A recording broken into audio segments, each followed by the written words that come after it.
Good morning, everyone, and welcome to the Ecobank Breakfast Series. My name is Koro Manekoroye, and I'm going to be your host and moderator for this morning. I am TechCabal's managing editor and acting editor-in-chief.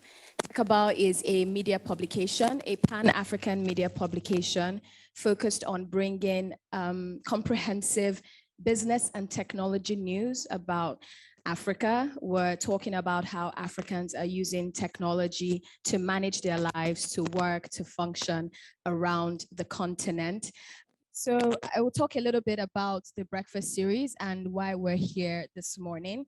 The Ecobank Breakfast Series is focused on bringing together leaders from the fintech industry to discuss topics pertinent to the fintech ecosystem, such as regulatory guidelines, funding, partnerships, and other areas of interest to fintechs at different stages of their journey. So that means whether they're an early stage startup, scale up, or they're on their way to becoming an enterprise company. This series is brought to you in partnership, is brought to you by Ecobank in partnership with TechCabal. So today we're going to be using a tool called Slido to help us with our Q&A session. So we're going to test this out now. So I want everyone who has their phone with them or their iPad or any device with them to go into www.slido.com. Oh, there it is up there. Slido.com. It's super easy to use. We just want to walk through how it's going to work. So every question that you have for any of the panelists or myself, you are going to have to send it through Slido. So once you get into Slido, you will see a little box that allows you to put in that code, hashtag Ecobank BFSS. So let's give it a go. Let's take a few minutes there. I want to get ourselves familiar with it.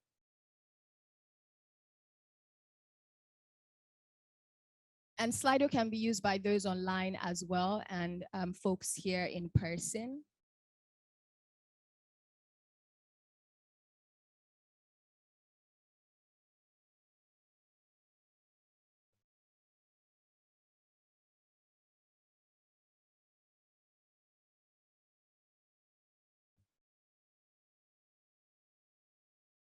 Okay, great. I guess one of the questions is up already, right? Yes, okay. So when you put in the code, you should be able to see a page that has Q&A and polls. We're gonna test it out. There's a poll up right now. How many African countries is Ecobank present in? So if you're there, please just tap the option.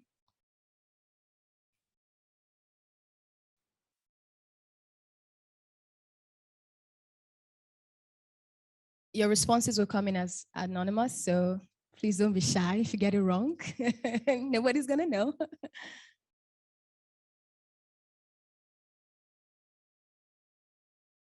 Okay.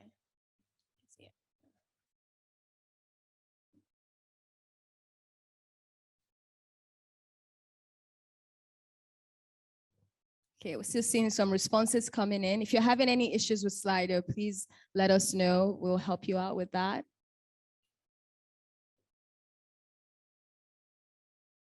Okay, so the answer to this question is 35. So well done to 53%. Okay, what is going on? The answer is 35. So we're gonna put up another question on the poll.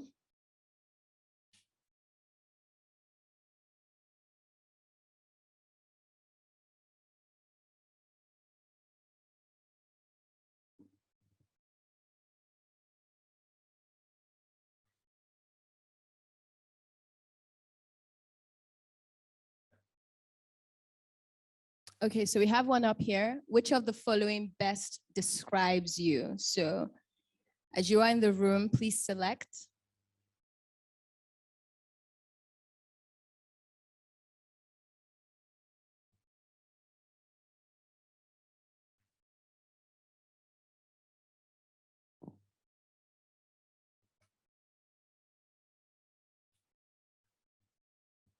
Okay, so, all right, so we're going to bring up Mr. Bolaji Lawal to just come and address us this morning. So good morning, everyone, and welcome to Ecobank once again. We're here, and one of our objectives behind this session is to see how we can work together as players, as banks, as fintechs, and as service providers to see how we can deepen the ecosystem within Nigeria as well as in sub-Saharan Africa. If you agree with me, every forward-looking company today must be a technology-first company. Okay. And how can we use technology to change our environments? How can we use technology to deepen payments in sub-Saharan Africa? And we see so many problems across the country. We're all a bit frustrated about what's happening in our environments, but there's so many bright people in the country today. And if we all come together and collaborate, we can make the environment better. And this perspective of doing it all on your own can no longer solve problems in Nigeria as well as in Africa. So we don't have all the answers here, but we'd like to listen to everybody. We'd like to learn. We'd like to see how we can collaborate to grow the economy for the benefit of all the players. So this is not about Ecobank. It's about all of us. And I see familiar faces here. I see friends and I see leading players within our business environment. So what we want to just do is to listen to all of you, to learn, to share ideas, and hopefully something good can come out of all of this. So welcome to Ecobank, welcome to this session, and I look forward to engaging and learning from all of you. Thank you so much. Okay, great. If it's okay, I would like us to test asking questions. So let's go back to Slido and please tap Q&A and type a question that you'd like me to answer. Slido also allows you to upvote. You see a thumbs up symbol next to a question. So as many questions come in, if you see a question you'd like answered, please upvote it, right? So if a question has a lot of upvotes, I'll answer it. So let's see if we can get some questions in. They don't have to be serious questions, by the way. You can ask something fun, you know. You can ask me what my favorite color is. I'll be happy to answer. Okay, I like this question. Please ask another question that's not about fintech, please. We're going to be talking about fintech today. Who wants to know this? No, we don't answer that question. Oh my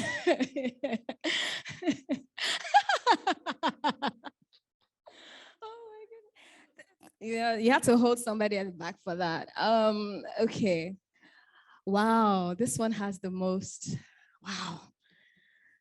Okay, I guess I'll answer. I am 31 years old. Okay, for that asking. And okay, let's see. Which other one has? I don't know the answer to this question. I think Mr. Bolaji Lawal can answer this one.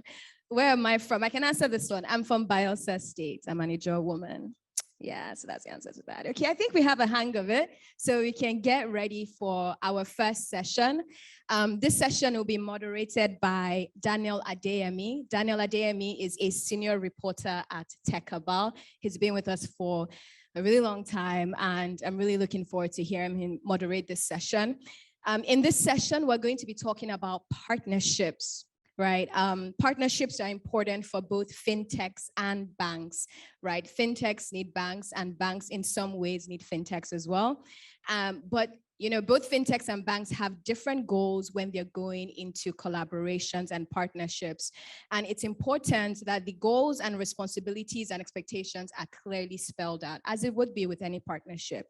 In our first session, we'll be looking at what it takes to achieve a win-win situation when it comes to partnerships, what early stage fintechs need to know about partnering with banks, right? And even selecting the right bank to partner with. What goes into that? What do you need to consider before you go to your bank, before you go to a bank and ask them to come into partnership with you?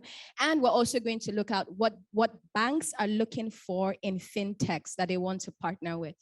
Daniel will be speaking with Isaac Kamuta, Tomilola Majekodunmi, Daniel Ahouassa, and Gbenga Ajayi. If you have any questions, please remember to send them through Slido, and then we'll take it from there. So Daniel, please come up. I believe Tomilola is here. Mr. Gbenga Ajayi is here. I think Daniel is online, and Isaac Kamuta, right? We're good? Yeah. All right. Thank you very much, Carmine. Hi, everyone. Good morning. Yeah, so I'd just like to invite the panelists to come up stage. Tomilola Majekodunmi.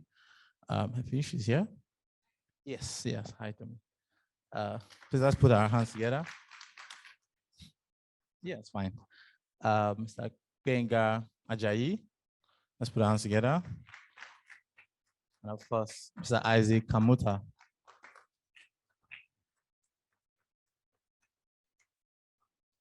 All right. So thank you, everyone. It's good to be here. So we're just going to get right to it. So the speakers here are going to go into a 7-minute session where they just share their thoughts on what it's like, bank fintech collaboration. And, as she said, while they are speaking, whether you're here in the audience or you're online, you can still drop in your questions. So I'd like to start with Tomi, right, CEO of Bankly. She's going to start by sharing her thoughts. All right. Good morning. Can everyone hear me? Yes, thank you so much. It's a pleasure. Thank you, Mr. Bolaji Lawal. It's a pleasure to see you here, and thanks, TechCabal. I'm going to go straight into talking about bank and fintech collaboration. I think I dare say, I'll boldly say that without such partnerships, I won't be sitting here today. Without such partnership, nothing like the real parent name of Bankly, 554 Technologies, would exist. Now, we started out through research. And so when we researched and realized that we want to specifically target the 38 million unbanked that someone posted up before, we knew that we needed to pilot it. We weren't going to just dive into the water and swim. Now, there's an article by TechCabal. I think it's important that anyone who wants to look deeply into it should go look into it. It said that there are 5 types of partnership relationship that a fintech and bank can go into. And I would just list the 5 types and see and show how Bankly had played a role, or where could be, or which part of it we've played a role. The first one, obviously, is partnership for regulatory compliance. Now, this is critical because you want to, in using a lean model, you want to test out. I like to say that I'm a scientist at art, so I had to use the hypothesis testing model. So I had to say, this is the hypothesis question. Now, what am I going to see in the market? Getting the right regulatory license at the time when you're still testing, you don't even know what this is. You don't even know what specific license it will evolve into. And licensing takes time. So one of the things we did was to approach a bank and said, this is what we are attempting to do. And this is the value for you. It has to be symbiotic. So we said, this is the value for you. And this is how we would play in sharing the results that we got. Now, in that relationship, of course, we wanted to move quickly into the market.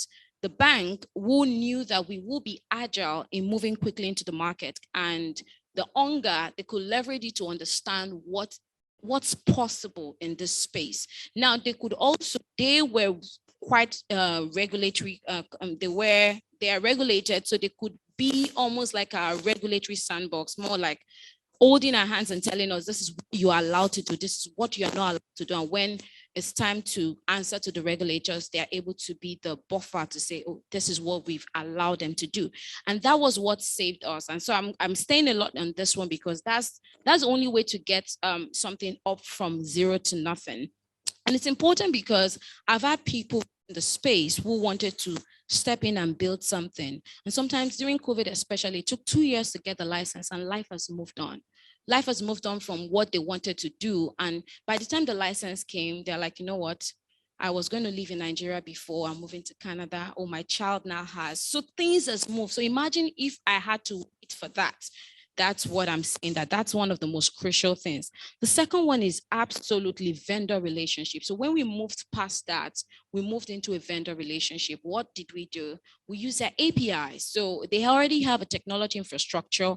As much as we were building internally, it was important that we go, speed to market is important. So we use their APIs to power wallet creation, use your APIs for transfers, use your APIs for whatever services. And it's, again, it's a win-win. They charge us for it.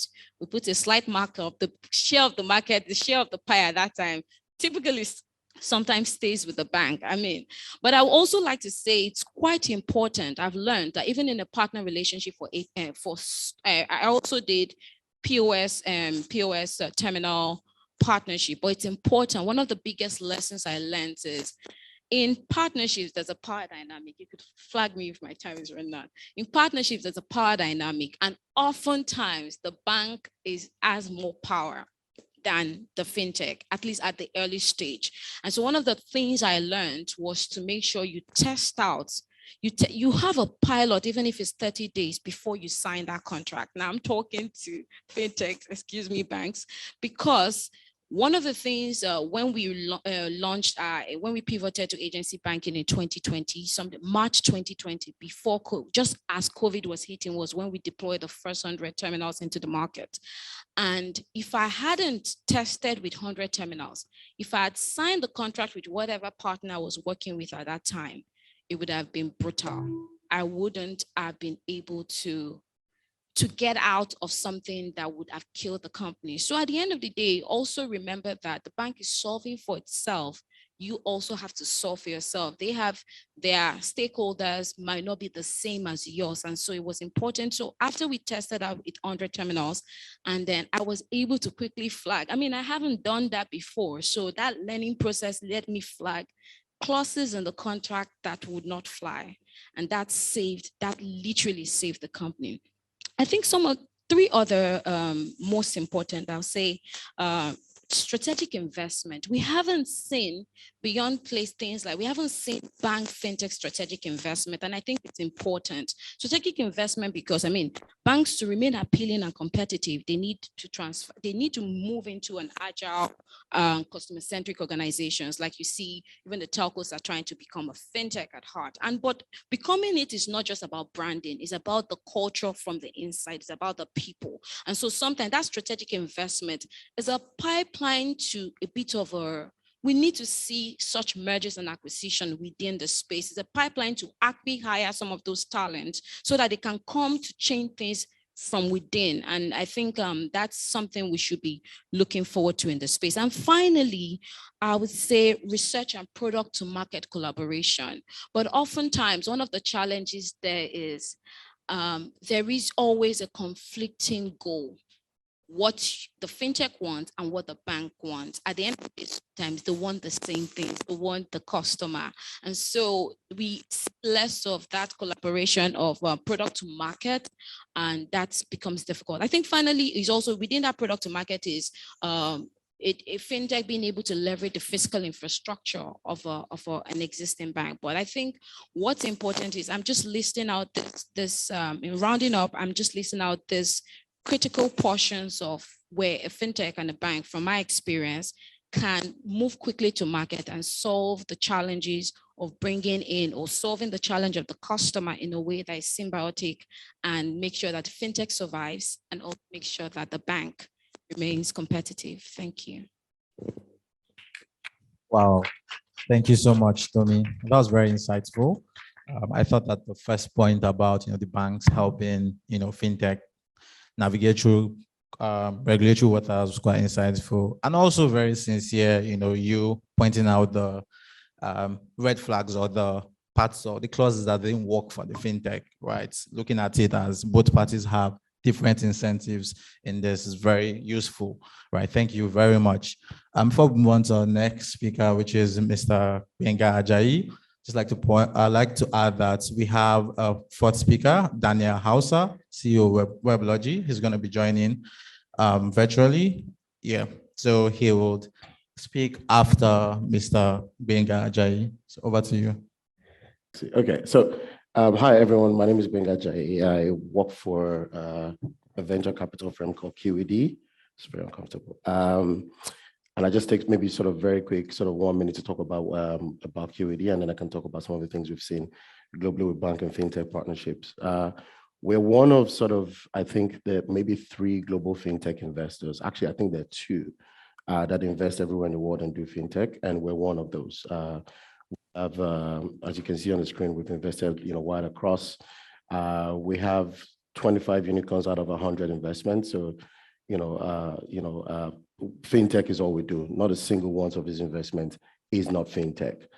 We invested in all types of verticals, work with all types of banks. And what's interesting is QED was founded by somebody who built a bank to compete with banks in the US. So we've been on both sides of the equation. I get asked this question a lot: what does QED mean?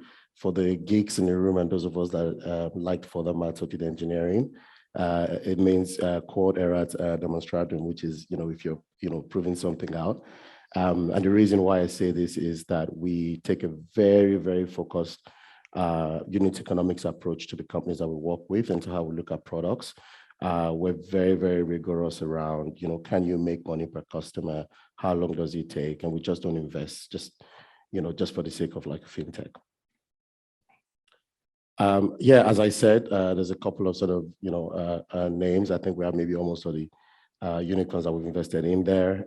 Everything from sort of buy now, pay later to auto financing, to actually banking as a service, to crypto, to POS terminals plays, and I think about 12 countries covered in there. So we've been doing this since 2007, and very happy to discuss with any startups that are in the room after. So I think the first thing that to note when we talk about fintechs and banking partnerships is that, fintechs are no longer, I think 5-6 years ago, everybody here was kind of wondering, what are these things? What are these fintechs? Who are these sort of people that don't comb their hair and wear face cap to the office? What is it that they're doing? And what do they know about financing? And we've now seen, like, they're here to stay. They're no longer just upstarts. If you think in terms of revenue, or valuations of customers, the fintechs in Nigeria have achieved more than $100 million of revenue that did not exist 5 years ago. They were not there 5 years ago, right? If you think in terms of valuations, there's at least 3 fintechs in Nigeria that have crossed the $500 million valuation mark. At least 3. If I look at Africa, if I look at the countries where Ecobank is present, that number is around 9 that I have seen myself just in the last 2 months, right? And if you look at customers, right, a lot of people will be like, but who's going to use this? There's one fintech in Nigeria that has 6 million customers that did not exist. In fact, the person that founded it graduated 7 years ago. And they have 6 million customers. There's another fintech that we're also talking to that has almost close to 200,000 businesses that they work with. These are businesses that didn't exist again 7-6 years ago. So these things are increasing. This is no longer just sort of like, as I said, just a couple of people trying to displace banks. I think they're here to stay. So why should banks care? I think I'll speak to the banks in the room and I'll speak to the fintechs. The first thing why banks should care is the unrivaled customer satisfaction that fintechs tend to give. Because these are digital natives, focused very much on customer experience and technology, the customer satisfaction is actually much superior to what banks often provide. And if you're a banker in the room, that is something that you should be worried about. So I used to work for a company called TransferWise, which was a cross-border remittance service. Our NPS score was 91%. Western Union that we're competing against, the NPS score was 21. So there's kind of no reason to talk about what people are going to use. I don't have these numbers for Nigeria, but I think it'll be an interesting experience if we did the NPS scores for Nigerian banks and the NPS scores for some of the fintechs. This is the first reason why banks should care. The customers do care, they love these products, and they will start to move their hands. The second reason is fast growth. These companies grow really, really fast. As I've said, companies have achieved, $100 million annualized revenue in less than 5 years. They move really, really, really fast. They don't do committees to make decisions. They just make it when they feel like it, and things go very fast. And the last thing that I think that banks should be worried about is what I call the age of the super fintech, which is coming. What do I mean by the super fintech? A lot of fintechs, if you see, especially in Nigeria, started out with like a single product line. We're going to talk to this merchant, we're going to do this. Paga is going to come and talk later. You can see like how many things that they do now. You have the age of the super fintechs where fintechs start, and as soon as they have a relationship with the customer, they start to upsell and start to provide other things. And we also feel that there's going to be consolidation in the sector. So if you think it's getting a bit annoying to compete with a small fintech, imagine when the super ones come, right? That's where banks should care.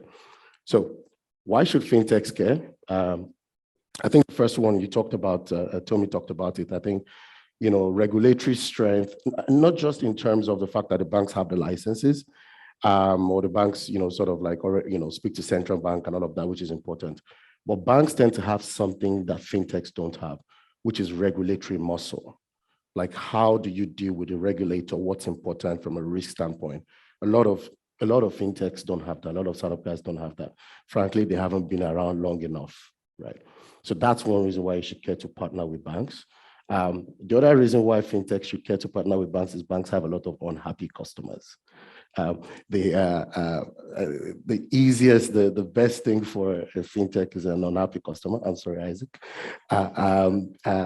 You should care because there's lots of unhappy customers, and that's a good way for you to go and help the bank, either help the bank with the unhappy customers or take them away.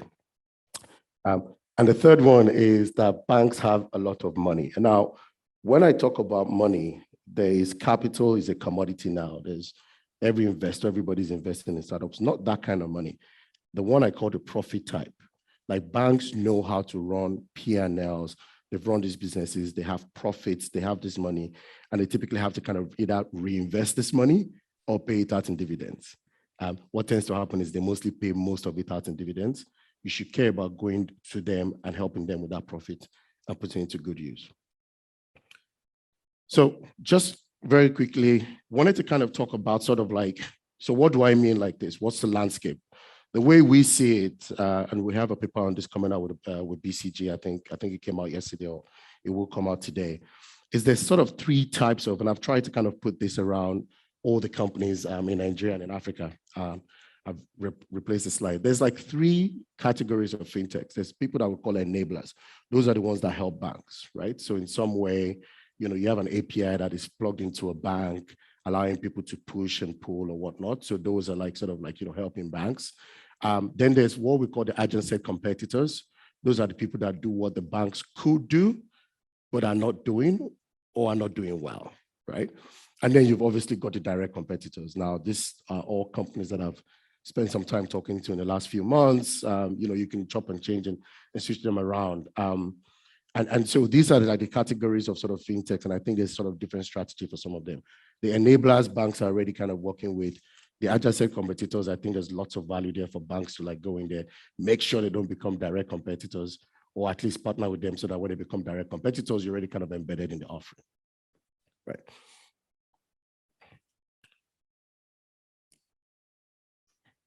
So I'm not sure it's a match made in heaven, but I think we can make the match here on Earth with bank and fintech partnerships. I think there's a bunch of things. Tomi talked about some of them. Like there's stuff like licensing, payment processing, the regulatory thing that I think is important where bank and fintechs could partner. There's also product depth and product breadth. What do I mean? So, a lot of fintechs start by solving like sort of a very hard problem, but not fully solving it because they don't have all of the capacity. Working with banks can allow you to actually go much deeper, and vice versa, allow banks to actually reach like a new set of customers, right? And then the other thing is sort of product expansion. As we said, lots of fintechs are starting to think of doing things that banks have been doing. For example, giving out loans, right? That's something that everybody wants to do, but the people that know how to do it are actually the bankers in the room. And so why not partner with them to kind of understand how to do that much better? Focus on the customer. And then the last thing, we haven't seen this happen very much. We haven't seen it happen at all in Nigeria. I think Tomi talked about it, is acquisition. If I was a banker today in Nigeria, or if I was a top banker today in Nigeria, I'll be thinking very seriously about how to do acqui-hires or even acquisitions to bolster my product strength. Some of those innovations would obviously come from outside. So I think I'm over my time. Just to give sort of quick summary, I think fintechs are growing faster. They're growing much faster. They're much easier to launch, much easier to build. Banks are playing a catch-up game, and so I think there's lots of opportunity for synergy here. Digitization is actually just increasing. It's much easier to build a fintech now than it was 5 years ago. So let that sink in and just how many more they're going to come. You know, fintech and banking, I think, combine the best of both worlds, which is both the old world and the new world. But for the Jay-Z fans in the room, you know that the best of both worlds album didn't quite come out as well. So a note of caution there as well. It takes two to tango, you know, the banks and you know, the fintechs. But I think these types of partnerships could really, really turbocharge and actually be much better for the customer. Thank you. Thank you so much. Thank you so much, Gbenga. That was very insightful. I thought that was useful that you highlighted the different, you know, strengths that both parties have. Yeah, fintechs are able to move fast, you know, look into serving, like you said, unhappy customers of banks. You know, however, one thing that we've noticed is, you know, just one regulation can actually just shut down what you're doing if you're not compliant in Nigeria. So it's also important that banks have that going for them. So thank you very much for that. Very insightful. Up next, I'd like to have Daniel Ahouassa come up. Let me know if it's Daniel. Yes, he's here. Hello? Yeah, you Can go you ahead. hear me? Thank you very much for this opportunity. I'm Daniel Ahouassa. I'm the co-founder of Weblogy. We are a pioneer in like the digital media and fintech space. We started our company about 25 years ago, making the bet that the internet will change the world.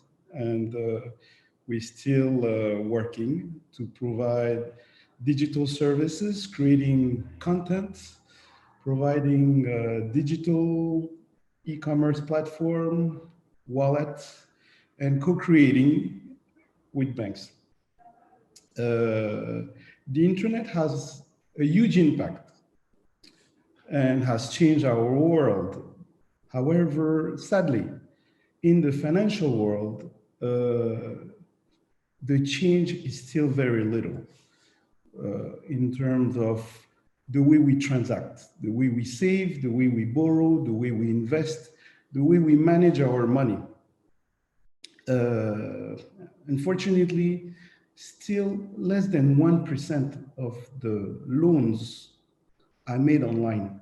So there is still like a huge opportunity. And we are proud that we have invested in fintech.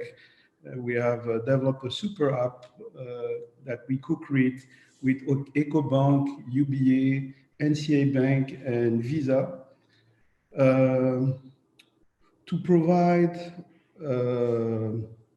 and to help banks make smarter decisions, increase efficiency, serve the customer on the digital channel, and open opportunities. However, the challenge that we see in that space is the culture is very different. I mean, you're in Nigeria and we are in Ivory Coast. The rules are not the same. The bank leaders are not the same. The vision are not the same. The culture are not the same. The priority are not the same. We're coming from a different breed of company, and the bank are looking at risk. And so we're looking at first providing an opportunity by solving a problem for the banks. And the biggest challenge that we see is how can we reduce the amount of risk that the bank are taking by engaging in a relationship with the customer. How can we deliver services faster? How can we care more about the customer? We try to focus on what actually does not change. And we believe that whatever service you would want to provide, the customer service needs to be good. And this is the only way that the service will survive. The other challenges that we see is challenges in governance. As you grow a fintech company, how the fintech company is managed is really critical.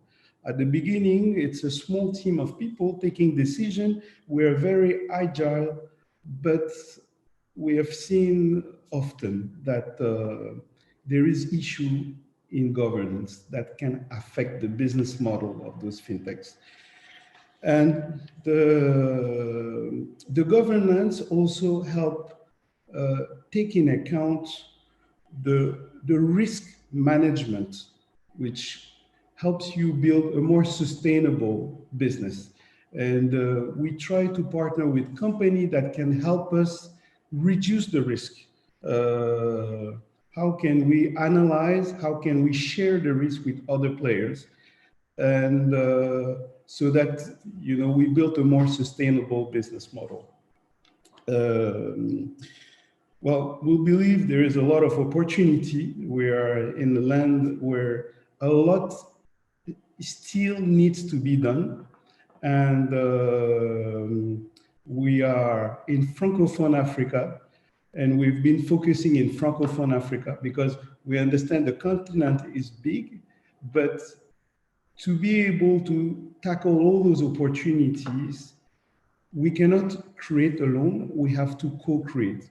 So we try to reach out to other partners, other banks that wants to come to Francophone Africa and try to co-create and improve the customer experience.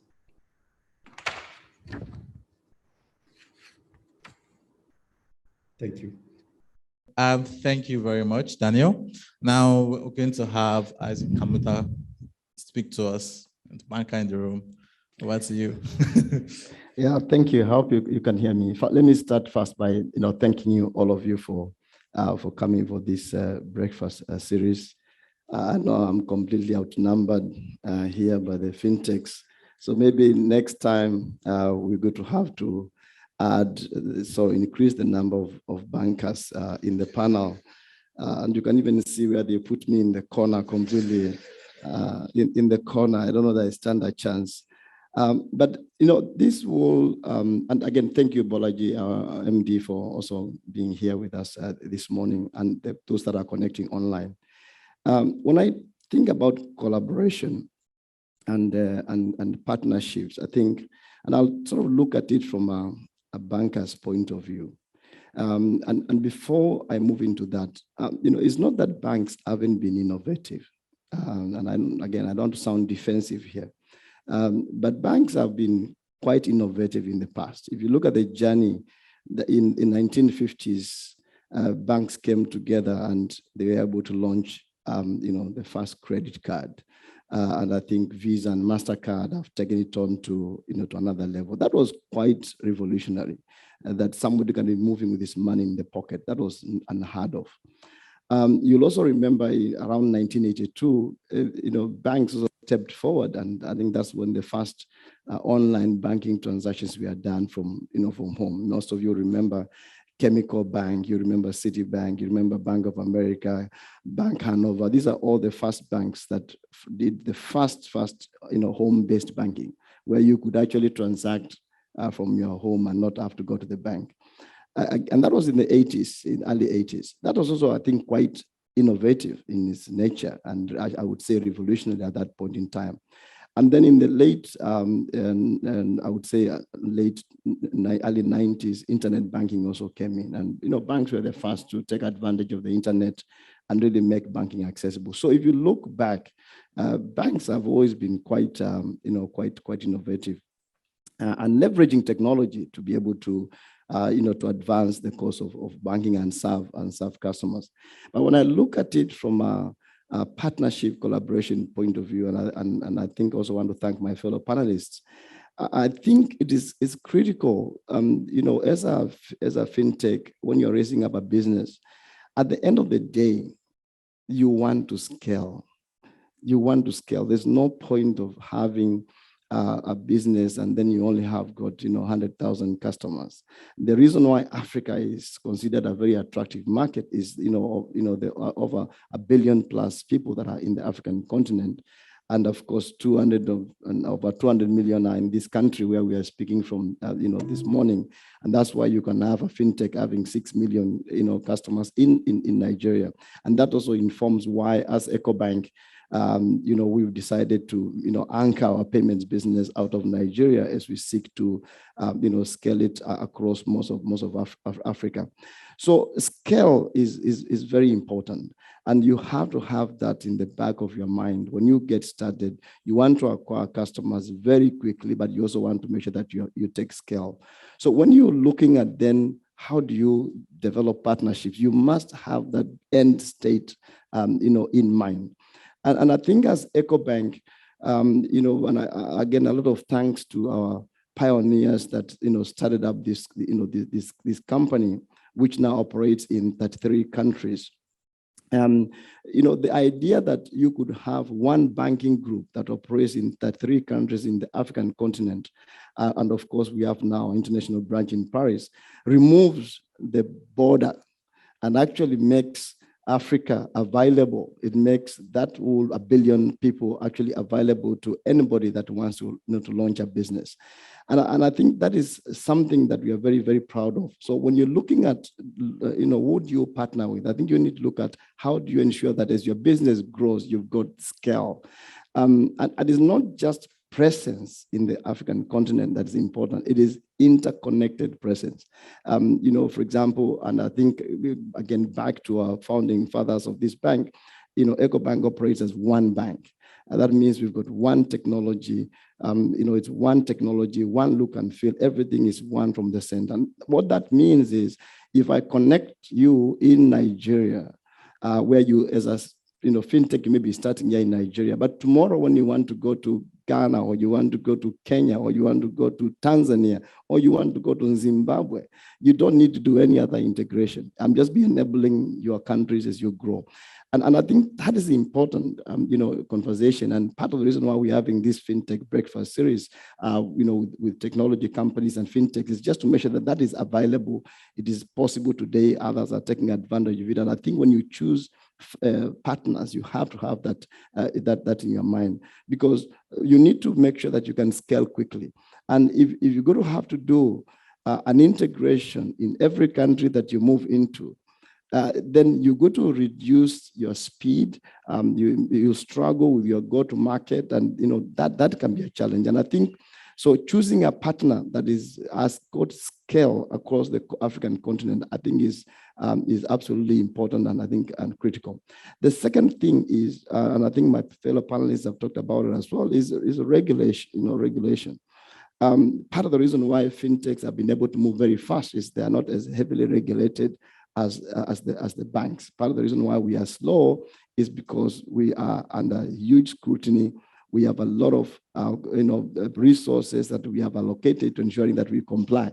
And this is not a Nigeria phenomenon. It is not just an African phenomenon. It's a global phenomenon. All banks globally are heavily regulated. In fact, I was looking at the latest statistics. Globally, banks are spending around $70 billion on just regulation. I think one of the banks globally has got 30,000 compliance officers. 30,000 compliance officers. It just shows you when you talk about, people are talking about 1 million, 30,000 compliance officers. And Nigeria is no exception. It's same scale. And the reason why we have all those compliance officers and all those people is to ensure that everything that we do then operates within the law. And so by partnering with, choosing your partner as well and work with banks, the banks ensure that you remain safe, you do things within the law, and that ensures then you can also be able to scale very, very fast. So the partnership, I think, with banks and leveraging the investment they have already made on compliance officers and technology and all those things, I think is critical, for the fintechs that are here. And so maybe I thought I should just mention that, and because I know we're going to have Q&A, we'll have opportunity to speak more. But those are the two things that I would really like to just pack there as we continue in this conversation. Thank you. Thank you so much, Isaac. I mean, the way he said 30,000 compliance officers, 30,000. And I mean, he really, and I thought about it. That's a lot, actually. Right. That's yeah, but that's the price, to pay. And, and that point he made, I thought was very insightful, was actually talking about how the whole purpose of starting, a company startup, you want to have scale. And arguably no month that I don't see online someone complaining about getting to another African country and not being able to make payment or do something, right? So it's kind of important for startups to actually think of partnering with companies or bigger banks that have this skill so that they are not having to do one-by-one integration. So thank you very much, very insightful. Thank you everyone for listening. This brings us to the end of the first half, which is just hearing from the different speakers. I'm sure a lot of questions have come in via Slido. If you haven't shared, you can still share your questions. I will be going on a brief 5 minutes break, and then we'll now ask the questions. Okay, I can just go ahead. All right. Okay, so now the questions. We're gonna start questions. Just waiting for the questions to display. Else I'll just. Okay, pending when the questions come in, I'm just going to ask questions that have been sent ahead of time.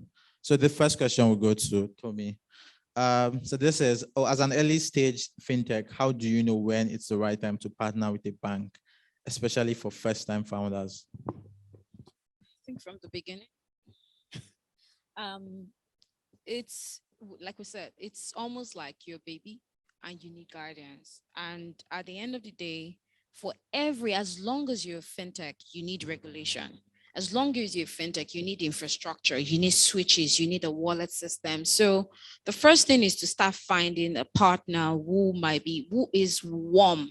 Who is open. There's a regional bank in Nigeria that I think that's how they scaled, just being open to fintechs. And I think it was a mindset they had that other banks didn't have at the time.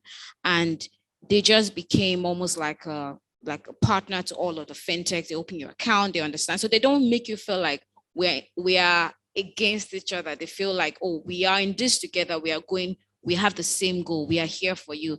And they scaled just being able to do that. Now they are going straight into the market themselves and all of that, but their sustenance came from there. So the first thing is to just look at the bank who has strength in whatever you're looking for. Is it technology infrastructure? Look for the bank who has that. Is it like he said, is it around you want to scale quickly across market? Look for the bank who has that. Is it regulatory strength? Look for the bank who has that. Is it that they are able to give you some form of credit? Because some banks do not, no matter how much business they want, they say they can do loans better. I don't know. But the thing is it that they are more open to giving you the credit line you need to run the business? Just to seek that out immediately and hit them and get the warm introduction and get things going. That's it. Right. Thank you very much. I think that's something different. Like 5 years ago, I don't think this was like a popular narrative, just like, oh, we're going to start and then we're going to go up against the banks and we're going to take over, right? Well, now it's different and it's meaningful. It's reality, actually. So thank you very much. Next, Gbenga, this question is for you. So when the question is, what role does partnership with banks play when you're considering like valuing or investing in fintechs, right? Because I've spoken to an investor and it's like, oh, it's important that the companies or the founders have some form of relationship with banks, or they know or they have like, basically, what role does that play when you're looking at investing? Well, it depends on the type of company. Can everybody hear me? Yeah. Well, it depends on the kind of company. I mean, in some cases, some fintechs are trying to disrupt banks, right? Just like trying to do something. And so you're looking for a relationship like they understand the bank in that sense. In some cases, you need some sort of regulatory sort of muscle or approval. And in some of the cases, like Tomi was saying, you do need to have sort of maybe infrastructure or sponsoring, for your BIN sponsorship or all those things. So it really depends. I don't think it's a one size fits all. It depends on the vertical within which the fintech is playing. The truth of the matter is that banks give you speed to market. So by having some sort of banking partner, you're potentially able to kind of, get very quickly and launch, but it's very, very dependent. Some products are very heavily sort of regulatory dependent. And so you need banking partners.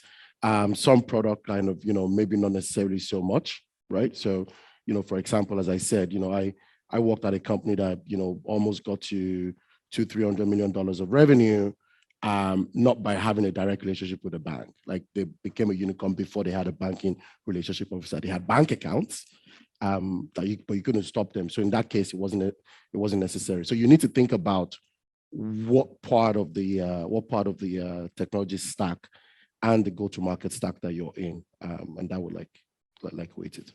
Okay, thank you very much. That's useful. So it's a bit nuanced. Yes. Right. So it's not just, go and get a banking partner, so that you, but then of course, depending on the line of business you're doing, it makes sense to do that. So to Isaac, I think this question is, very obvious. For Ecobank to even host this, it means you're looking into fintechs. But the question is, are they paying more attention to that sector? What do banks look out for in fintechs that they're potentially trying to partner with? Yeah, thanks again for that question. So first of all, as a bank, we're committed to ensuring that anybody out there that has a dream of building something in this continent succeeds. And because that's why Ecobank was started. It was started to help Africans or deliver first-class banking services to Africans in the continent. So we have a mission of ensuring that any African here or anyone that has a dream, can get that dream fulfilled. So that's as a starting point. We want everybody to succeed. We want more and more unicorns to come out of Africa. They generate employment. They make banking accessible to everybody. Nobody is going to solve that problem for us if we don't solve it here ourselves in Africa, because people in the West, they don't understand the challenges that we're going through here. So any fintech that is out there trying to solve a problem, because at the end of the day, it comes down to that, whether all the big fintechs that are here, they're all addressing a specific problem in the African continent. So anybody out there that's trying to solve a problem that needs financial service or needs a bank, as Ecobank, we are available, we are open, we would like to support. So that's just on the outset. Now, having said that, when we're sitting down and we're looking at how do we support, how do we enable, how do we help them, the fintech scale, of course, the first thing that we tend to look at is what problem are you solving? Because it's one thing to just have a solution, another thing to really be able to say, I'm solving this particular problem. And I think the years we've got and the experience that we have in the industry, working with different sectors gives us enough information to be able to provide advisory services to some of those fintechs at that early stage. So we can be able to validate some of your ideas that you have. The advantage we have as a bank is that we see everything. We working with the big guys, we work with the small guys, the small medium enterprises. We work with individuals. We are in all sectors, from agriculture to transport to manufacturing. And so when we sit down in a room, with you, and again, the focus that we have on fintechs, has enabled us to create a department here within the bank where we can be able to sit down with you. So we can be able to provide advice. We can be able to say, okay, what problem are you trying to solve? And we can be able to provide insights. As we provide those insights, we are doing it from a banking mindset. And we're also not doing it from a Nigeria point of view. As I've said, we operate in 33 countries. We've got people on the ground. We open our branches in 33 countries in Africa, from Senegal in the west to Zimbabwe in the south to Sao Tome and Principe. To Gabon, to East Africa. There's no economy in the continent, I think, where we are not that significant that we are not there. So when we sit down with you, we are able to listen to the problem that you're trying to solve, maybe in this particular country, but also bring in the African perspective, the local knowledge that exists beyond the country of origin. So that's also something else that we tend to look. And then, of course, thirdly, governance is important. And a lot of fintechs, struggle in later stages because they overlooked, governance, they overlooked, controls, they overlooked, regulation. And I always call that is like a weapon of mass destruction. It's like in there, just waiting to explode at some point in time. And I think when we sit down with fintechs and we are talking to them and we are, analyzing, these are some of the small things that our bankers, will point out and say, think about that. Maybe add an advisory board, maybe add a few people, in to enable you to have a well thought out, business case. So that at least the problem is there. You also to look at, how big is the problem, so that you're not just solving a problem in one place and therefore later on you come to struggle with scale. So those are some of the things that we tend to look at when we work with fintechs. But as I've said, we want to make sure that every African out there that has got an idea is given a chance. And I think that's why our bankers, I think Korede, is here. We've got our executive director here as well, Kola. That's what we do. We want to make sure that everybody gets a chance. And I think that's what Ecobank is here for. Oh, thank you very much. That's a very warm answer. It's just like, everybody, you're invited, just come, right? And yeah, and you've backed it up. Yeah, you can put your hands together. And you've backed it up by talking about the reach and the experience of the bank.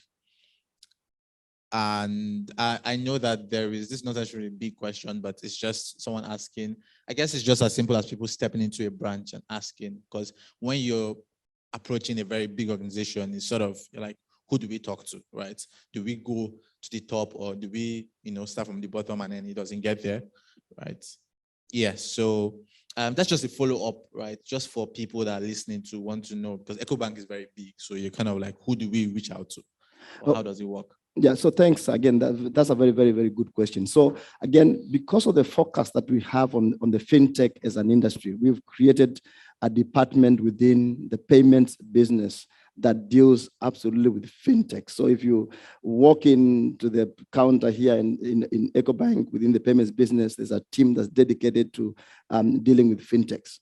We have a deck that we share with you as we go along. Bayo Kejawa, who is actually in the audience there, is the head of fintechs and partnerships, and we have 33 other bios in our 33 countries. So when you go to Zimbabwe, or you go to Uganda, or you go to Kenya, you find the equivalent of bio in that market.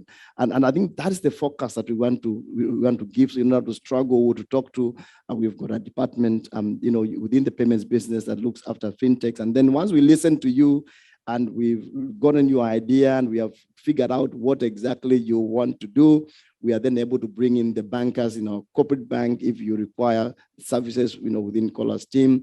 If you are within the commercial banking space, we have a team that deals with that as well. We're able to bring in other people into the conversation. But at least the entry point is, for Nigeria is bio, and we've got a couple of other. In every country, we have payments and cash management heads in all our 33 countries.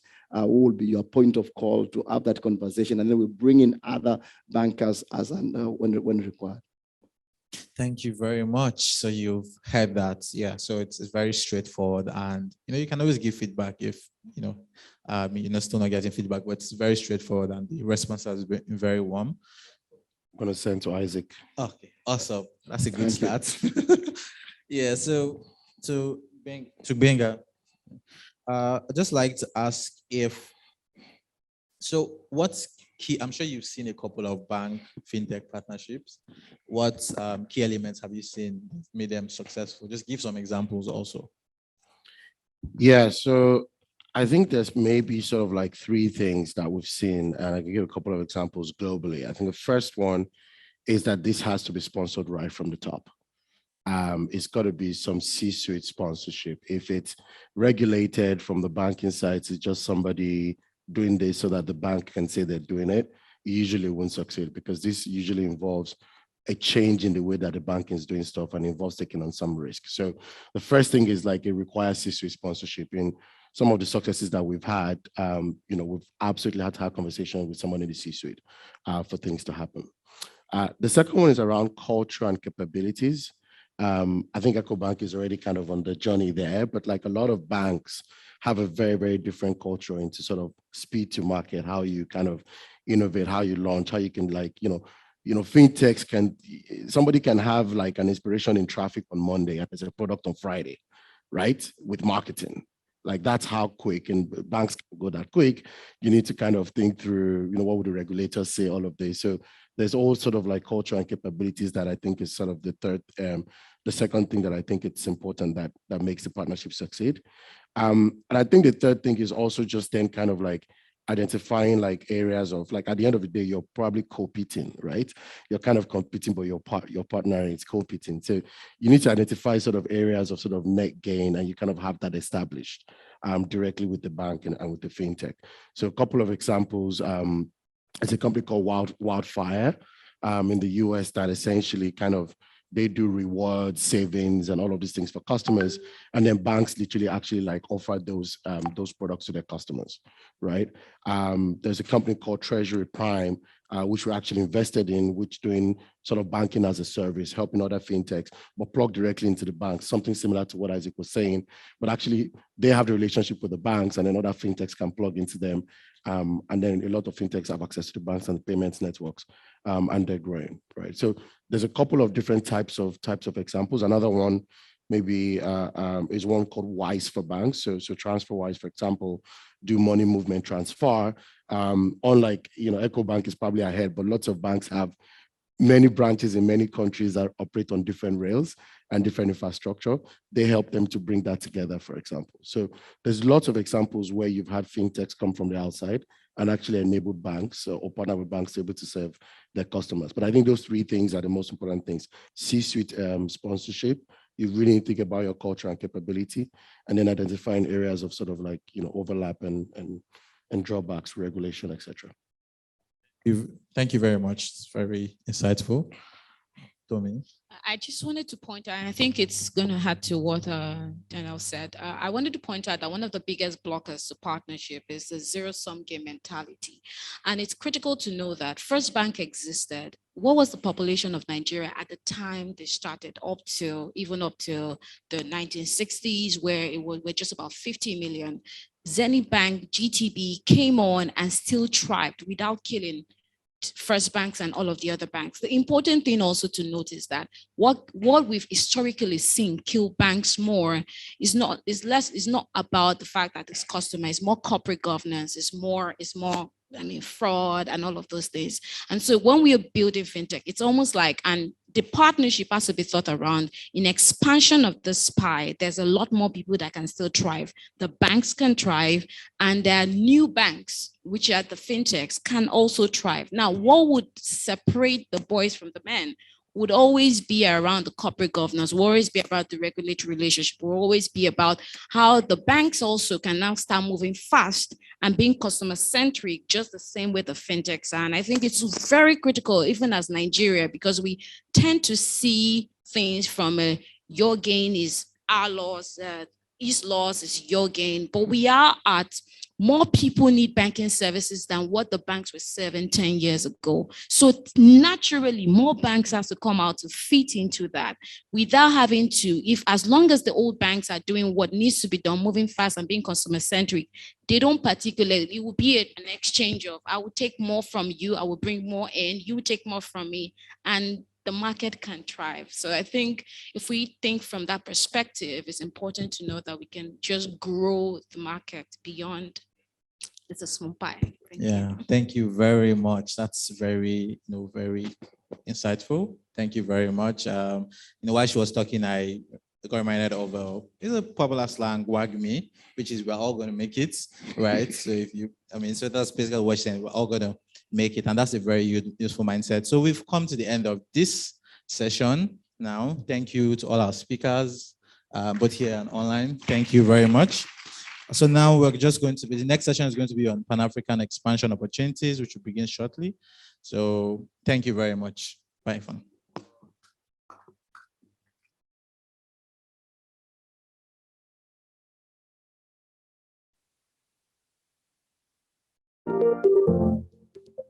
Thank you. So we're going to go on a 5-minute break. Please feel free to go have breakfast, mingle, talk to people, and then we're going to be back to speak with Tayo Oviosu of Paga Group. Thank you so much.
5 minutes and then we're back. 5 minutes and then we're back.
Hello, everyone. Please, let's come to our seats with our food, our cups of coffee and water and everything.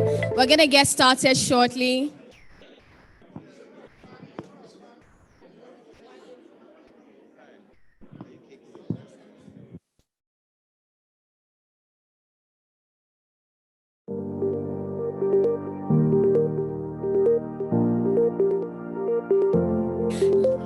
Hey guys, please let's move to our seats. Please, we're gonna get started shortly. On that side. Okay, so where should I sit here, right? Okay. Let's settle down.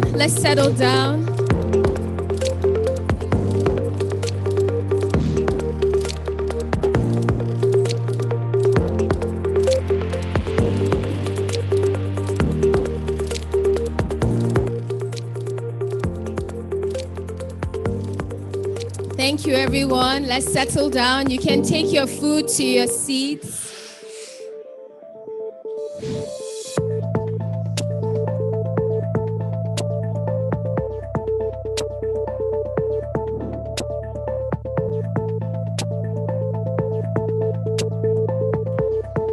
Thank you, everyone. Thank you. We're going to get started in 2 minutes.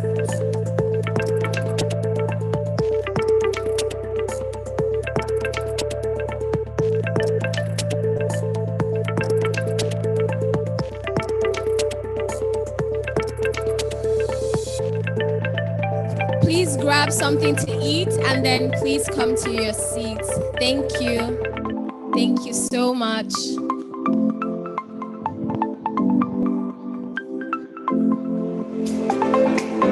In our next session, we're going to be speaking to Mr. Tayo Oviosu of Paga Group.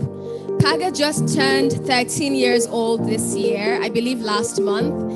They've achieved a lot of significant milestones, so I'm really looking forward to speaking with Tayo. Let's settle down, and we're going to start shortly.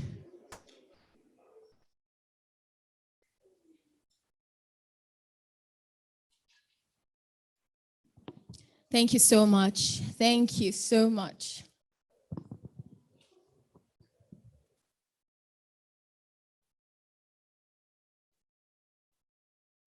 So in this session, which I'll also be moderating, we're going to be speaking about Pan-African expansion, some of the challenges and opportunities that exist.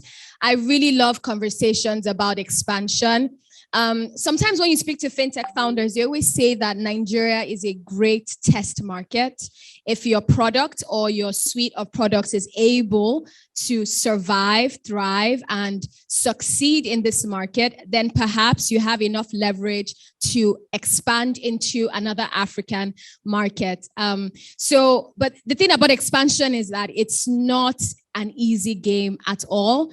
Different regions have different regulatory principles. They have different governmental policies. And as a founder, it is important that you understand, first of all, the challenges and then the opportunities that exist. Fintech startups, like many other businesses, desire to grow, not just within their initial base, but also into other regions as well. Partnerships are usually, and sometimes even a recommended route for fintech startups. However, these partnerships must be carefully embarked upon. How can fintechs leverage bank partnerships to expand across the continent? How can they maximize the opportunities that such collaborations typically present while trying to navigate roadblocks as well? And what types of challenges may stand in their way? In our next session, I'll be discussing this with Tayo Oviosu, founder and CEO of Paga Group, in this very brief fireside chat. Paga is a mobile payment company focused on digitizing cash and delivering financial access in emerging markets. Paga is a leading mobile money service in Nigeria, its first market. Prior to Paga, Tayo was vice president at Trevant Capital Partners, a private equity fund in West Africa. Prior to joining Trevant, Tayo was a manager corporate development at Cisco Systems in San Jose, California. Tayo's work at Paga has been recognized globally. In 2014, CNBC selected Tayo as the Entrepreneur of the Year, West Africa. And in 2015, the Africa Leadership Network selected Paga as the Outstanding Growing Company of the Year in Africa.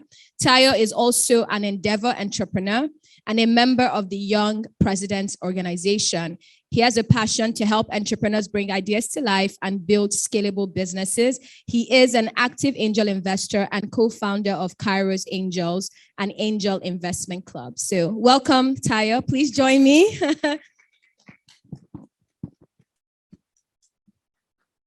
Thank you. Can we hear? I think there might be. I thought oh, there we go. All right, there cool. we go. There we go. So we're going to have a 30-minute conversation with Tayo, and then we're going to go into a 20-minute Q&A session. So remember to send your questions in through Slido, and we'll get them answered within the time that we have. So Tayo, let's jump right into it. Sure. Okay. So Nigeria is a vast and underserved market. Mm-hmm. Why expand into other African countries? Is it due to investor pressure to diversify, which makes sense? Or is it a desire to grow your revenues, or other factors that drive fintech firms to grow operations outside their country of founding? Yeah. So first of all, thank you very much for having me here. Mr. Bolaji, thank you so much. Really good to see you again. Isaac and team, really appreciate that you're doing this for the ecosystem. I think it's really important. And good to see everyone here. So again, I'm Tayo Oviosu, founder and CEO of Paga. Just a little bit about what we do, first of all, just to sort of set that. Essentially, what we're focused on is how do we solve the use of cash and access to finance, make it simple for consumers, as well as small, medium businesses to pay and get paid and access financial services. And so we do that both directly through a couple of brands, but we also do it indirectly through our platform as a service. And so on the direct side is the Paga brand for consumers, the Doroki brand for our small, medium businesses, which is like our version of Square in a Square terminal in a store. And then we opened up all our infrastructure that we have built here in Nigeria to the ecosystem. So I'm really excited about what Ecobank is doing because it's essentially the same kind of thing, right? It's like you have built all of this infrastructure, all of these rails, let other people leverage it and let the ecosystem spur from that. So for us as a business, when, you know, coming to your question, our vision is that we want to make it simple for 1 billion people to access and use money. So out of principle, that already means going outside of Nigeria. And so we actually have gone through a journey of trying to figure out where do we go?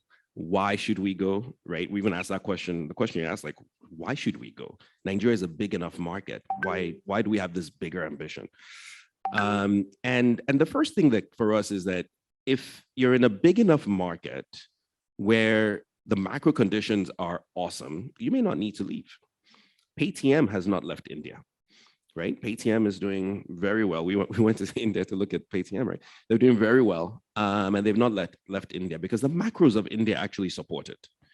And I think the macros of Nigeria support building a big business here, but it also points to the fact that you want to, both for investors and shareholders, and for the team who are pouring their life into it, also de-risk some of the macro elements of Nigeria. And I think this is true of most African countries. So I think for any company in almost any country across the continent, you have to think about potentially leaving your country, right? I mean, you can see a lot of South African companies that don't leave South Africa, right? There's a very different conversation.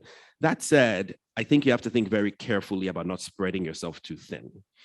And in fact, we've gone through a journey where we decided, first of all, that we're going to go, we've been in Ethiopia from an operational perspective for a while. We have a team of about 50 people in Ethiopia. We've been doing business there for 8 years, longer than 8 years now. And so Ethiopia is one that's very dear to us personally. And we're like, look, we want to do something here at some point. But then we also thought about, why limit ourselves to Africa? Maybe we should go beyond Africa. So we actually went, and I traveled around the world to different places to look at the markets, decided to go to a Latin American country, to Mexico. And during the pandemic, we decided to pull back from that. But that experience was very interesting for us because we learned quite a lot about what it takes to go launch in a new market. And we created a playbook, actually, of like the things that you need to look for. And that's what we're now executing as we now are focusing across Africa in building out. So I think you have to be careful not to spread yourself too thin. It's not by force to leave a country. I think you also have to make sure that you don't lose sight of your main market, especially if your first country is your biggest market. You don't want to lose sight of that. And then the fourth thing you find is all the countries are different. They have different nuances. And so you have to also be very careful about being sensitive to that. I love the comment you made about setting up a playbook, right? Because it helps bring direction. Beyond addressing a consumer market in another African country, there's also setting up your actual business, whether a physical location or not, and then hiring, right? What are some of the challenges you've experienced with growing Paga out of the country in these other markets, specifically with putting together a team, especially when you don't have deep insights into that market and how they work? How have you been able to overcome some of those challenges? So there are two things in what you said. One is the team side, but then the other is actually the country's regulations about a legal entity, right, in the first place. And every country is very different on this, right? So right now, as I speak, we have legal entities in Nigeria, in Ethiopia, in the US, in the UK, and Mexico. Our Mexico legal entity, every month we have to file taxes. Like there's a certain report that you have to file every month. It's not a quarterly, annual thing. You miss it, you're in trouble, right? So you have a team just doing that, Ethiopia, the tax process, very different, right? I mean, and when they come to do their audit, it's an audit, and it's really intense. So you have to understand, these are the things I'm learning after, oh yeah, let's go. And then I realize the cost of setting up legal entities. So right now, as we're thinking about Africa, we're like, okay, one of the questions in that playbook is, do we need a legal entity local? Because I want to avoid it as much as I can, right? Not because I don't want to avoid taxes, happy to pay taxes, but it's just the need of setting up that local entity, putting people in it and all that kind of stuff. Do we need that? We're in a global world. Hiring your team doesn't have to be in a local legal entity, but you have to pay your taxes. So I think that's fair. So I think in terms of team, it's about thinking, what talent do you need locally? And are you going to centralize certain functions, or are you going to put certain things in the countries? And I think that's where the local nuances really start to play in. And I think it's important then to think about, and also the relationships and engaging the partners, right? Because as much as we are in this Zoom world, there's still something about seeing the person you're doing business with and really like building trust with them locally. So I think paying attention to that is important.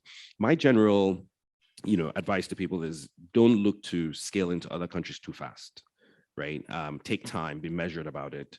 It's flashy to say, oh, we're in 25 countries, but you're really not, so I think just being careful and not to spread yourself thin there is really important. So where fintech firms are concerned, right, they obviously start early stage, and some of them start off by bootstrapping before they raise pre-seed, seed, Series A. In your own opinion, when do you think is the best time to begin to consider? Is it while in that early stage where you're seeing some success, or do you want to wait until you've received external capital that will allow you kind of leap into other markets? Yeah. I think it depends on your business. Every fintech is different. It depends on really what you're addressing and how big your addressable market is in the current market, and whether the opportunity you're addressing is one that is not a first to market game, right? Look, I think I have companies I'm advising now who are in the seed phase and they've already gone to another country. And I look at it and I'm like, okay, it's going to be a distraction. But part of it is what they're addressing. If they just focused on Nigeria, they'll probably be dead soon, right? It's not big enough for what they're trying to address. And it's actually more established in another country where they can get it going. So I sort of get that logic, even though they're originally from Nigeria. But I wouldn't advise it for most people. I would say get to Series A-ish, right? Series B-ish before you think about really, and when we use those terms, I really mean more in the scale of what you're executing. You have already figured out product market fit. You've already built a brand. You've built understanding of your business, right? Like if I look at my experience at Paga, I didn't write a business case on Paga until our Series A. And I'm like, the best advice I got at the beginning was, don't write the business plan, was just do what it takes to the next step. What's the next thing? Do it. And if I had written a business plan at the very beginning, it would have been rubbish. By the time I wrote a Series A 3 years in, I knew exactly what I was talking about. I had experienced it. I'd knocked enough doors to like have conversations. So you already know, and then you also come in with credibility. And you're coming with established, even for the people and partners you're talking to, because they'll always ask, who's this thing? What is it? So I think you would then be able to move a bit faster in the new countries that you go to. So we're speaking about what factors go into considering expansion, right? So for example, let's look at marketing, right? How you push your product out. Can you talk about how different it is getting your products in the hands of your vendors, your merchants in Nigeria versus Ethiopia, for example? And are there any cultural nuances you think fintech founders should consider before they approach other African markets? A lot. And actually, it starts even with the brand, right? You have to make sure that your brand is not that it translates well in the markets that you're going to, and how people think about it. So that's something we actually think about. And then it goes to what are the, by the way, one thing that's really important in thinking about which countries you go to is how open that country is to foreigners, right? And both from a cultural perspective, as well as just the environment, right? And how open it is. And that's different from welcoming to strangers, right? Like it's like, okay, but a foreigner owning a business, right? Like it's a different conception. And so for us, what we've seen in Ethiopia as an example is that you need to localize a lot, right? And to understand the nuances of how things work, right? I'll give you one example. I went into a meeting with my colleague who's the CEO of our Ethiopia business. And I came out of that meeting thinking, wow, we've got this great deal. We're going to do something with these guys. And he literally turned to me and was like, I don't think so. I was like, what? So he was like, give me a second. So he goes back in, spends another 5-10 minutes with the person, came out, I was like, there's no deal. And I was like, wow, I misread that completely, right? Like, so Nigerians, and I say this because Nigerians, I think with Nigerians, you know what you're getting, right? You know if there's something to be done or not. There's no, and if there's something done, we'll do it. Like, it's just like, it's very rare. And I think Ethiopians and maybe East Africans generally are maybe a bit more reserved about that and a bit more cards to the chest. So you have to learn how to read that.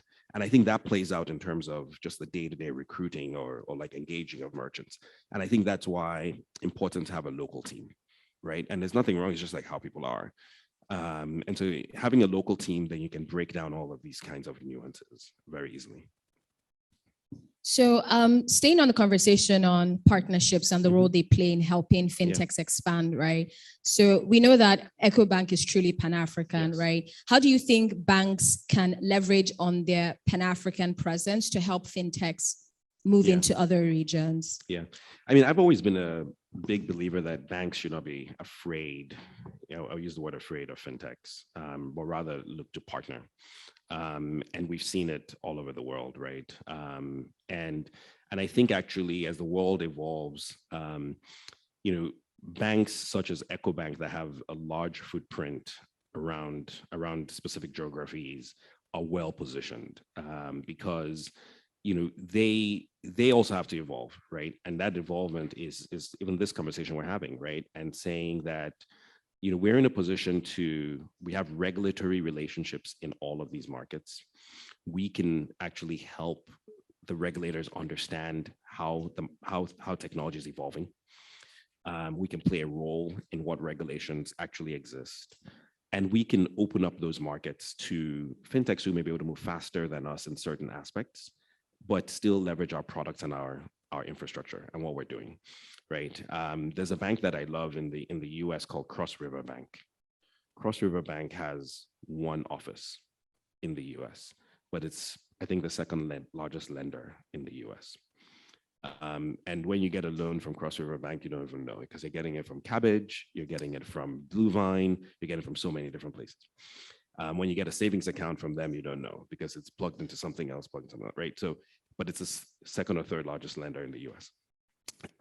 And so I think that's a completely like branchless approach. So even for banks that already have branches, already have a reach from that perspective, can still play in that sort of way and build and achieve the goals that they wish to achieve. So I think the banks have a key role. I think that opening up is really, really important. And I think for fintechs, looking for ways to partner with the banks accelerates your move into multiple countries. And hopefully in some of those countries, you don't have to set up local entities, right? You can leverage and partner on licenses and things like that.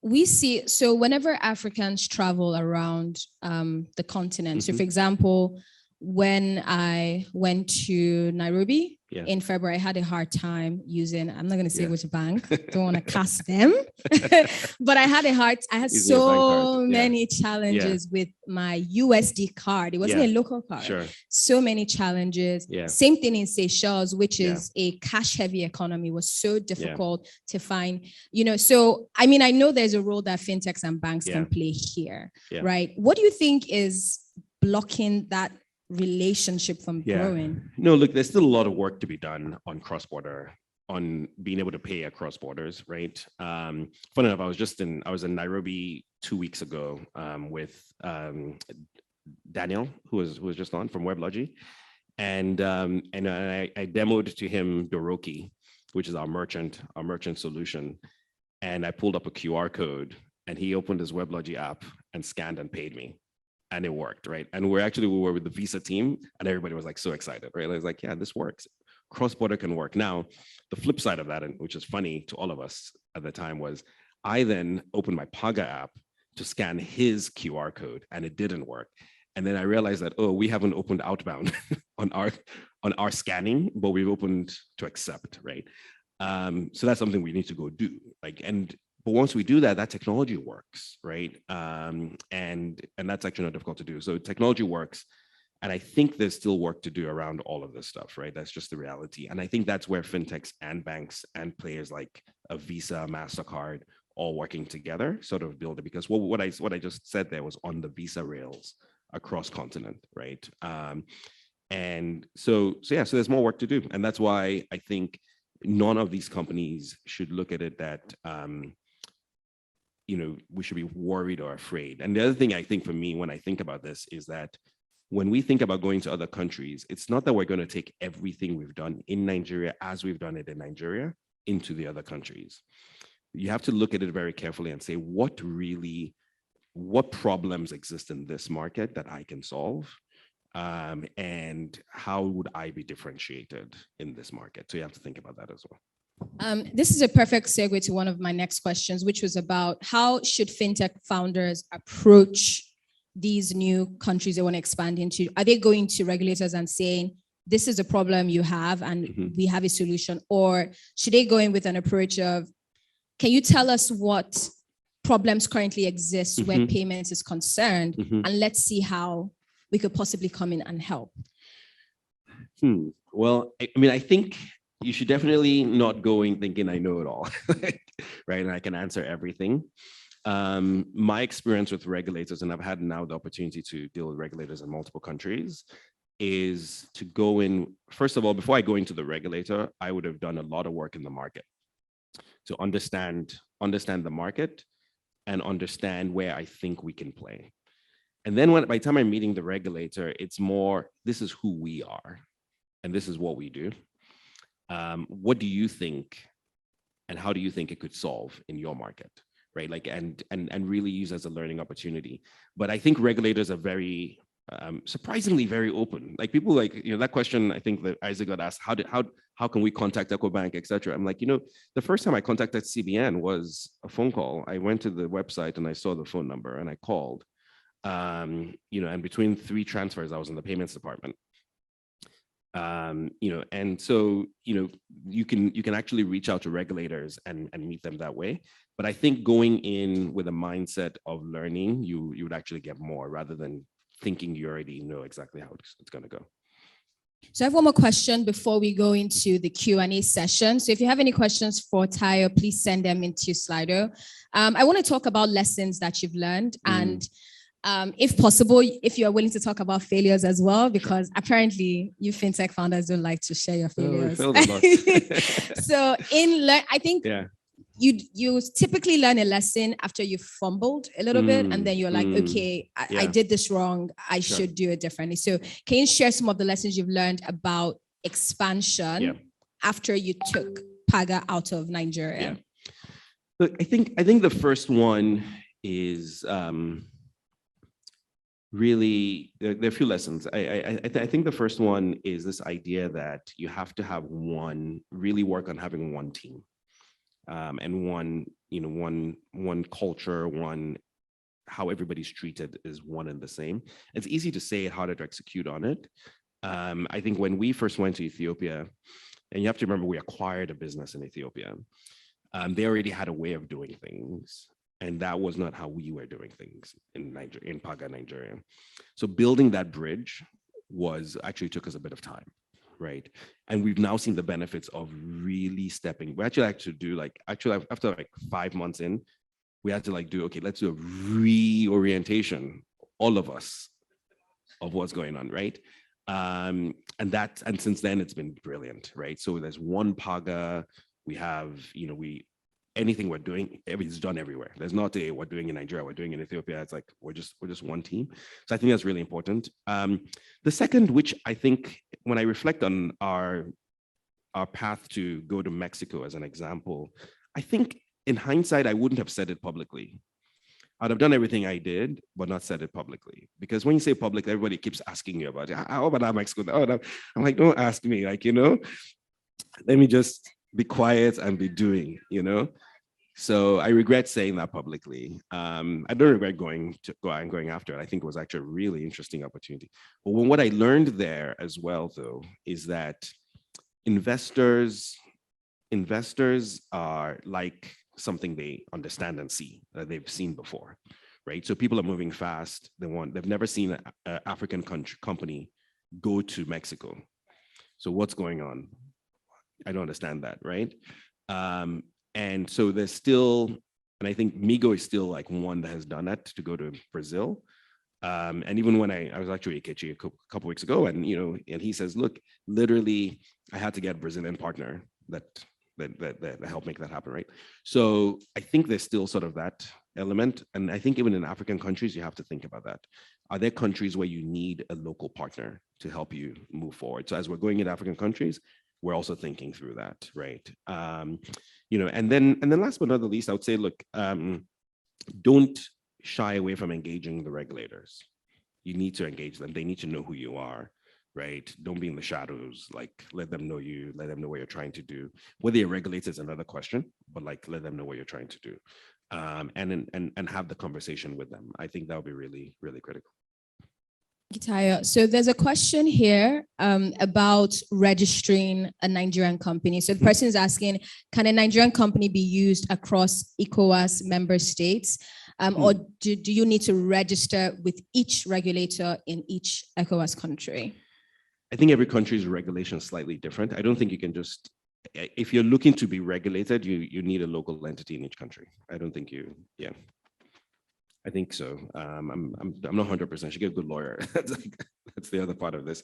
But the good thing is there are now companies like Norbase that are helping people register across countries in a very fast way and open bank accounts. So I think they should also think about that. The one thing that not to forget is the auditing, because you also now have to audit every entity, right? So every year, and they have to consolidate. So there are all of these administrative things that people skip, like in thinking about when they go to other countries. Yeah.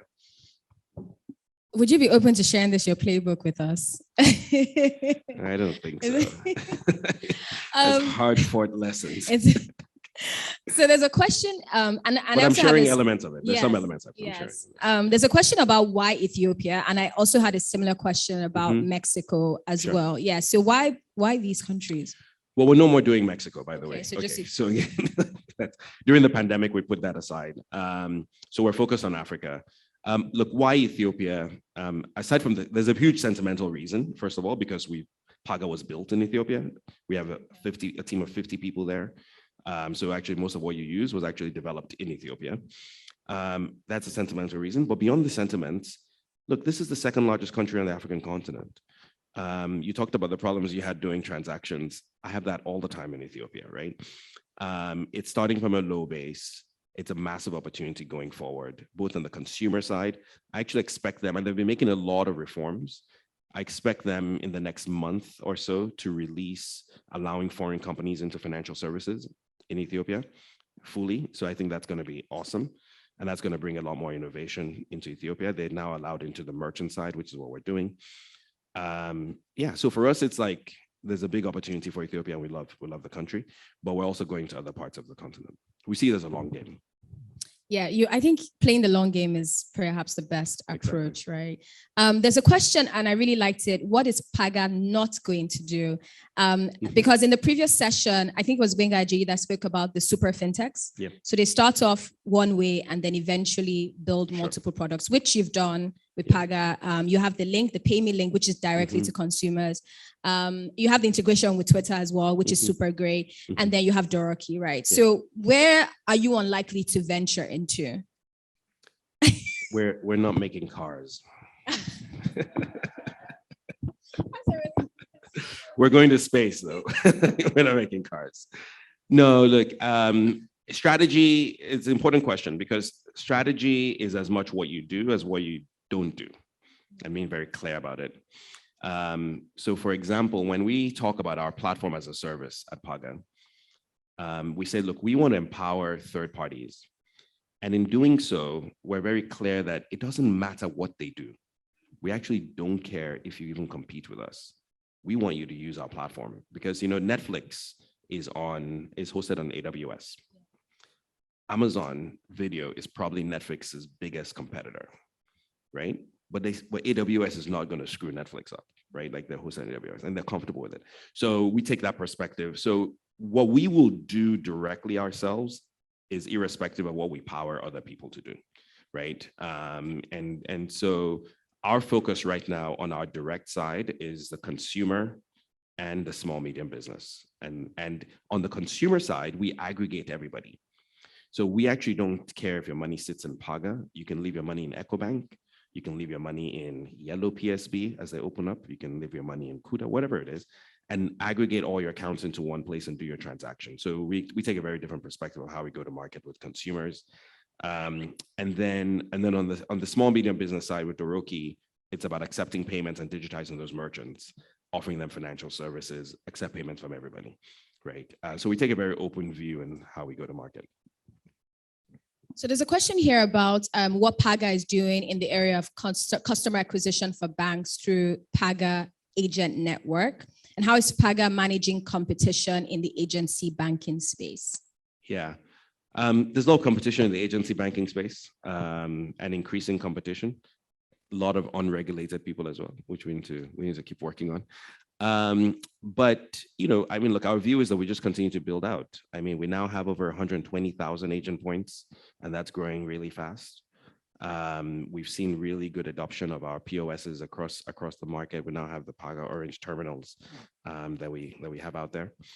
And so we continue to just build infrastructure and build a lot of reliability in our services and also how we serve the agents, and that's what keeps them with us. So that's how we deal with the competition. On the bank side of opening accounts for banks, we actually haven't yet done that with banks. There remains that opportunity. I think there's still just a question of like, what's the alignment for us properly on it? And I think that's something that we'll figure out in time. There's a question here on your take on digital currency and central bank digital currency for the African continent. Love it. And I want to add to this, and because I know that a lot of Nigerian banks push for cashless economy, and the CBN is as well, right? But then you have this agency banking thing, which involves an exchange of cash, right? Exactly. And then we're not talking about digital currency, right? Is it possible for a sort of symbiotic relationship to exist between all three? Yeah, so look at it this way, right? Across Africa today, and Nigeria especially, cash is king, right? It's still 90-something% of transactions are done in cash. And to move to digital, you need a bridge between cash and digital, which is what our agent network does. So the people go to the agents, they're actually using cash, but the agent's using a digital platform. They've already digitized their money, right? And I think that same network would work for any other form of currency, whether it's cryptocurrency, central bank digital currency. Now, so I think that relationship will exist. I think it's interesting, the central bank digital currencies, I'm a big proponent of crypto in general and central bank digital currency. And I'm advising, I'm working with an advisory group that is doing for the US digital currency. A key principle, and I fear that we may have gotten this wrong in Nigeria at the moment, a key principle, I think, for central bank digital currency to succeed is privacy. So today I have an account with Ecobank. The central bank does not know what transactions I do on that account. They can get a legal court order to get access to my records at Ecobank, but there is a process to do that. They're not supposed to have access directly, so I have privacy in my transactions. A central bank digital currency that is 100% open and visible to the central bank will not be used by the mainstream. It will be used as a settlement tool between financial institutions. And I really fear that that's what we've achieved in Nigeria so far. It could be changed, but where we are today, it's going to end up being used as a settlement tool between institutions. I don't think it's going to go mainstream. But that doesn't exactly address the needs of the end consumers who want access to this digital currency, but maybe not be comfortable with the CBN having total access. Exactly. So I think the CBN will have to change its view at some point and ask itself, what am I really trying to accomplish? If what you're really trying to accomplish is removing fiat and notes then there's a way to do it that protects the privacy. There's sort of CDBC approaches that protect privacy. And this is a big debate in the US Congress today about protecting privacy. The Indian government is doing a pilot as well. They have over 80 million people in this pilot. And the platform that they have chosen and that they're using 100% protects the privacy of their citizens. The Indian government cannot see their transactions, but they know every single currency that's issued and where it is, but they don't know what it's being used for. Right? So they know what they've issued and have access to it. Yeah. I have a question about the role education and empowerment plays, right? Especially you dealing with agents, right? Typically, commercial banks like Ecobank, for example, they probably have a lot more manpower, but fintechs tend to have a lot less.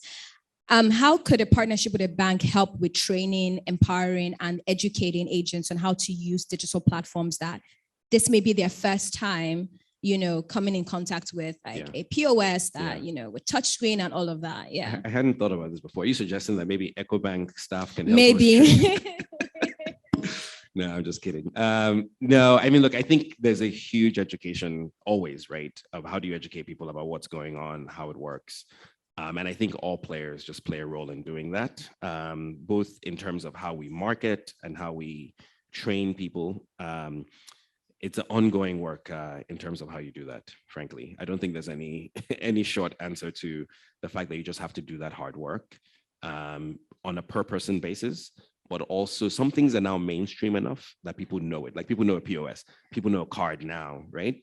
Back in the day, people didn't know what a card was, right? Like now people know a card. Now they know not to put their PIN, not to give someone their PIN. There's still some of these things that people now know, but we keep having to train those things, right? So there are two questions about PSB license, and I actually really like them. So first, someone talks about MTN Nigeria recently getting awarded a PSB license. And then there's a question about if Paga has any plans to also go that route. Okay, so this is a good one. This is what we're not going to do. We are not going to apply for a PSB license. Thank you. No, we're not going to do that. So that's actually good. I should have thought of that before. No, so what do I think? Look, I think the PSBs are a category of bank that allow for anyone actually, not just the telcos, to play, right? And they're set up with the idea that how do we get financial services to the most rural parts of Nigeria? That is the focus of PSBs. It's how do we get to the most rural parts of the country? You have taken your services all the way to the innermost parts of Nigeria. Let's get financial services to there as well. And that's why there are requirements about majority of their branches and their locations being in rural areas and things like that. So I think that's good. And I'm hopeful that it will achieve the goal for it. I think that it has its risks as well, but I think it's overall a good thing for everybody. From our perspective, we look at the PSB like we look at any other bank in terms of partnership, in terms of access onto our platform, all that kind of stuff. Yeah. So someone has a question here asking you to explain the difference between like Series A, B, and C. Okay.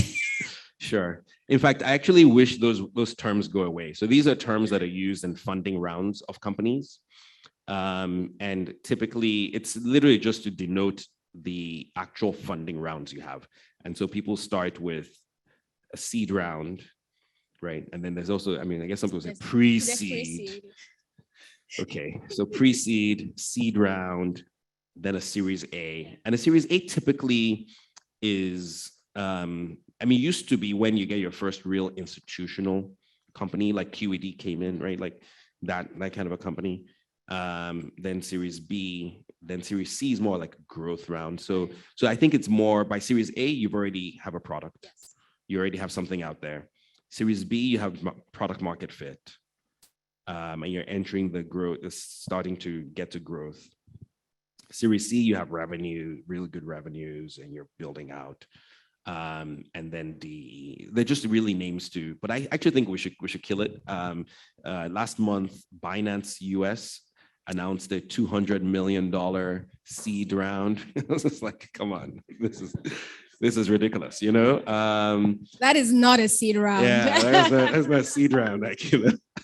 Your seed rounds used to be like, like 100K, yeah, 50K. What are you talking about? Like, yeah, Yeah, so I was like, that's not a seed round. I mean, what we've had here in Africa, Wave did a $200 million Series A round, right? And so that's probably the biggest we've seen in Africa. So I think the word should just go away, and it's just like there's a funding round. Yeah. So there's a question here about the drive behind Paga floating in microfinance bank. Ooh, I guess this has gotten out. Well, Secret yeah, so is we out. do have a microfinance bank. No, look, if you look at our ecosystem, we have the consumer business, we have Doroki, we have the platform as a service. And across all of that, there's opportunity to do lending. And so that's what the microfinance bank is for. But our approach is not only that we'll do it ourselves, we'll also partner with other people to have their lending into our platform. So I want to talk about Paga turning 13. Right. And talk about, can we clap for Paga? 13 years in the game. Yeah, can you tell us how the role of partnerships and collaboration has helped with success and even scaling multiple milestones to get to this point? Absolutely. We would not be here without our partners. There's just no way. And when I was reflecting on getting to 13 and the scale we've seen in our business, it really started with, I remember MultiChoice being our first partner when it came to, the first biller on our platform that we had a direct relationship with. InterSwitch being the first place where we went to get a lot of other billers. Working with GT Bank, I think was our first bank at the time, and Bolaji was back there then. And then Diamond Bank was a major partner for us, actually, in being hosting everything. So like there's no way we would have done this without partners who along the way believed in us and continue to partner. FCMB being one of our big banks, and now Ecobank on our card processing. So it's all about partnerships and really figuring out in partnerships, I think the key thing for us that has been successful is going in with a view of what would you like to get out of this relationship? Here's what we want to get out. Here's what we think. And then where's the win-win? And being very direct and open, right? And I actually love how Ecobank approaches this stuff because we've really been able to just get very quickly to the heart of the matter of and really just execute. So I think that's been really good. So yeah, no, we're very proud of 13 years. It's hard work. We now have 19 million users on our platform. Last year was the first year. Thank you. Last year was the first year we processed over 1 trillion naira in a year. We ended at 1.2 trillion. And last quarter, we did 750 billion, right? So it's moving at a really fast pace, and it's across every element of our business. So we're really excited about that. And so we're thankful also to our customers. And I think to me, that's engagement, right? Consumers who are using Paga on the Paga app are finding it easier to use and are just driving more of it as well. So I'll ask one final question before we close, which is, what is Paga's approach to agent management? So you've spoken about engagement, we've spoken about education. What are the factors go into managing, especially a large group of agents? Yeah. I mean, this is lots of work, right, to do this. We have a dedicated sales team to manage our agent network. We have a 24/7 call center to respond to any issues people have across any channel. I think ultimately it's how you treat the people. It's how you treat each engagement. And that's where it's won. I say to my team, when you speak to anyone, you are Paga to them. The way you engage them, you are Paga to them. And that's what they will take away. So I think building that relationship with agents, and we're really proud that people even talk about the agent business as the Paga business, so that's good, but it's that day-to-day engagement and building it. That's why it's hard to replicate. But yeah, we're excited about it. Thank you so much, Tayo. Thank you for sharing your thoughts with us. Thank you, everyone, for joining this session. We're opening up to networking now, and if you haven't had a chance to eat, please go and grab a bite, and then please wait a little bit and talk to more people in the room. Okay, I just want to thank everyone for attending